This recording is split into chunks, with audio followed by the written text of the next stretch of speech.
Okay,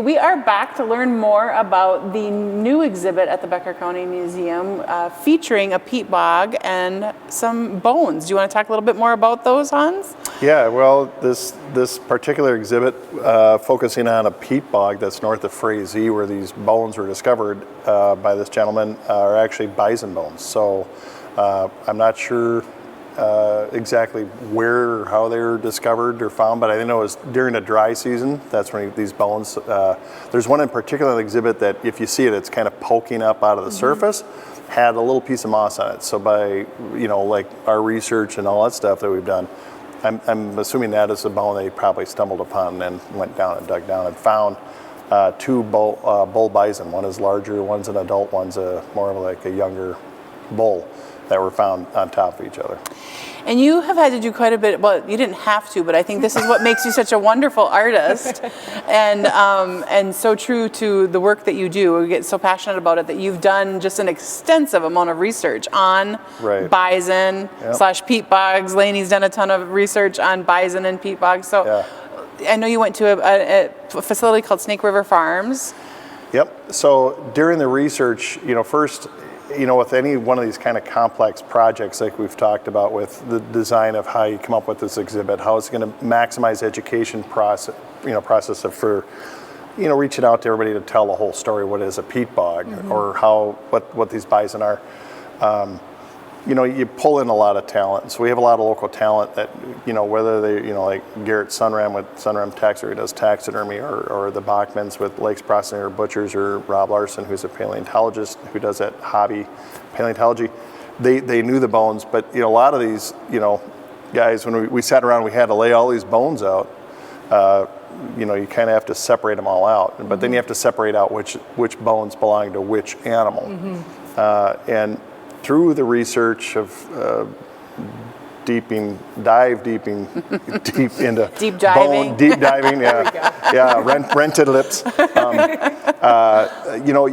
You start finding connections to other people who know more about this than I do, and one of them was Tom down at Snake River Farms in Becker, Minnesota, where they've been finding bison antiquus. And so Mary Beth and I went down and met with them and spent a very long and productive afternoon. These guys are so gracious, he and his wife, and were just amazing with their information on helping me to understand how a bison would have died in this situation, how it would have found itself in this situation.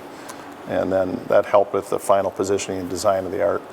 And I think that really speaks to not only your art, but the mission of museums in general, is you do to the best of your ability to tell the most accurate story possible, whether it's a story of some bison, unfortunately losing their life in a peat bog, or whether you're talking about the world's smallest gas station, or, whatever the instance is, you're not claiming necessarily that this is exactly what happened and this is the fact. You're relying on the knowledge and the information that is discovered along the way. The whole process is learning and educating yourself to present the best way possible. And we didn't want a stagnant piece. We wanted to show that peat bogs are alive, like we've talked about.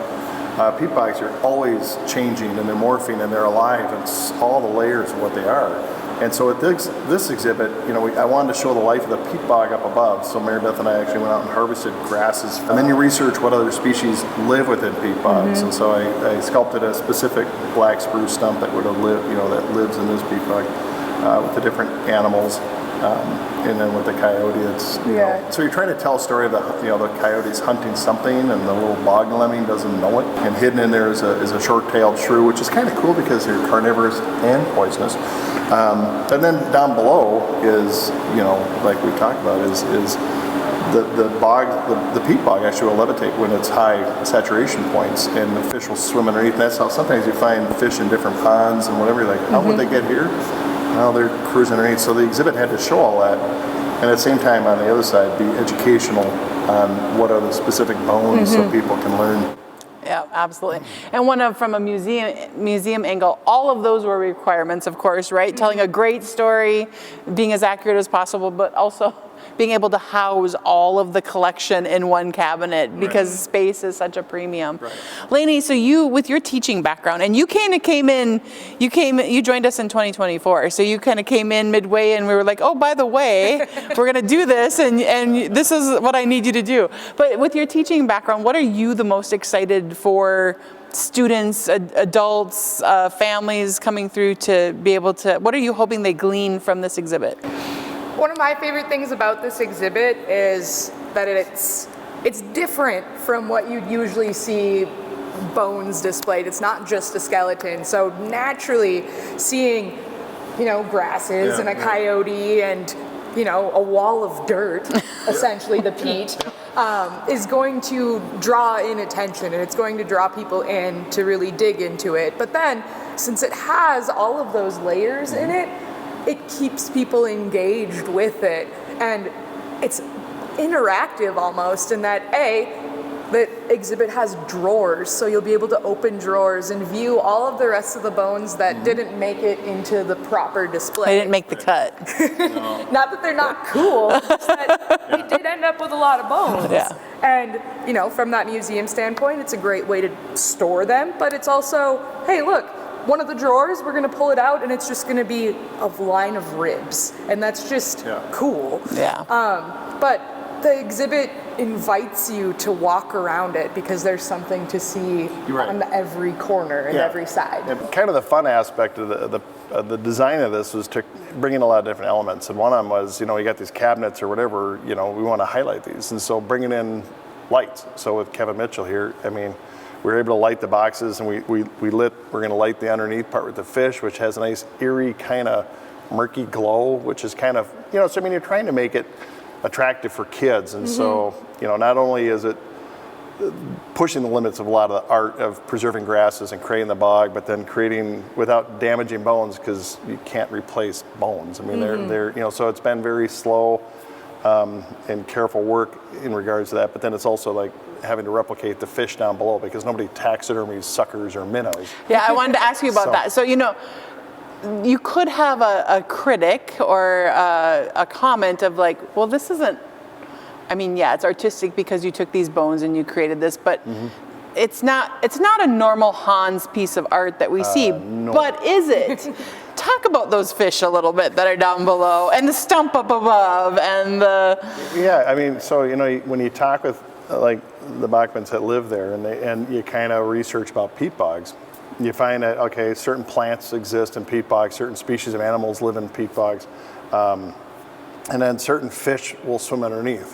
So, they're described as what would be described as like bony fish. Well, if you look up taxidermy stuff, nobody, taxidermy's a white sucker, or particular minnows. You can, but so I had to kind of recreate these, and then the root systems of what, underneath to give this habitat look. And then in the back, there's a panel of more images of fish to create a greater depth look to the whole piece.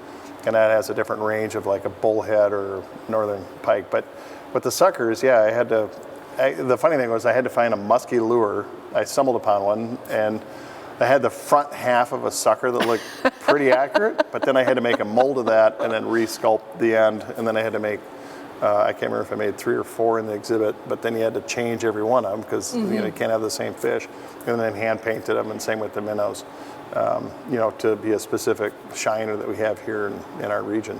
So, everything you do has been a challenge of trying to figure it out, and it's a lot of pivoting, a lot of thinking, a lot of mold making, casting, and then working with bones in particular, where you don't necessarily want to damage them, but how do you get them into an exhibit, and they're delicate, and and you have to kind of, how do you suspend them? So it's been challenging. How do you make a peat bog look like a peat bog? Yeah, I think one of the most fascinating aspects of the bones themselves is their color.